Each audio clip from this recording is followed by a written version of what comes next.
Belfast Waterworks. The waterworks on the Antrim Road, with its two large ponds at different levels and the magnificent Cave Hill in the background, is not just one of Belfast's most beautiful parks, but its most loved too, with devotees including the likes of the actor Kenneth Branagh and the flautist James Galway, who recall it as a treasured part of their Belfast childhoods. As its name suggests, the park, constructed in the early 1840s, began life as the main supply of water for North and West Belfast. But with Belfast's population rocketing in the second half of the 19th century, its reservoirs soon became obsolete as the city looked to the Mourne Mountains and its Silent Valley Reservoir for a more reliable source of water. So in 1897, it was decided that the site should become a public park, used for the purpose of leisure by Belfast's hard-working populace.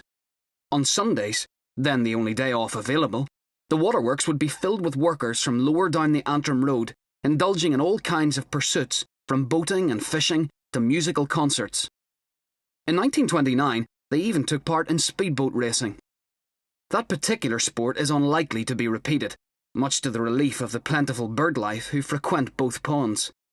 But the people of Belfast still use the park as an important place of recreation. The little river which runs down past the waterworks from the Cave Hill is the Mile Water, which was originally named because it was a mile from the town of Belfast.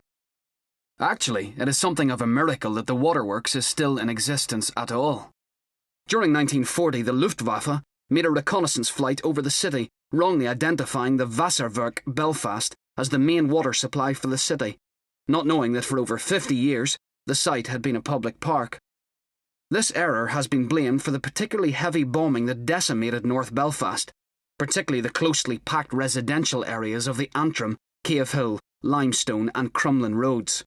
An estimated 900 people were killed on the night of the 15th of April 1941 alone. Ironically, the one target the Luftwaffe managed to miss was the waterworks itself, leaving the reservoirs intact for the citizens of today's Belfast to enjoy. Such is the affection the park is held in by local residents, that a plan for a leisure centre on its site was soundly defeated by a community that still regards the waterworks as an irreplaceable part of their daily lives, over a century after its creation.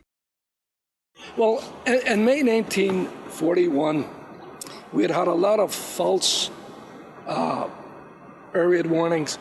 And I mean, if you've ever heard an air raid warning, you'll never forget it. Even to this day, when I hear a klaxon horn going, it brings me back to those days. We had a big square roofed air raid shelter outside our home, just a couple of yards from where we lived. And on the night of the bombing, on the night the sirens went off to indicate there was a raid, my mother, as she usually did, got us all out, took us round to my grandmother's street, which was in the next street, and we went into the shelter there.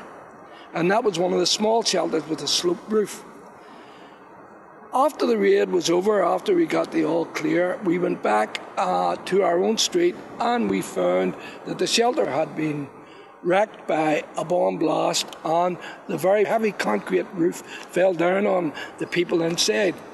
And a man lifted me and took me in his arm and he was looking up at the German planes and calling them all the swear words that he could get out.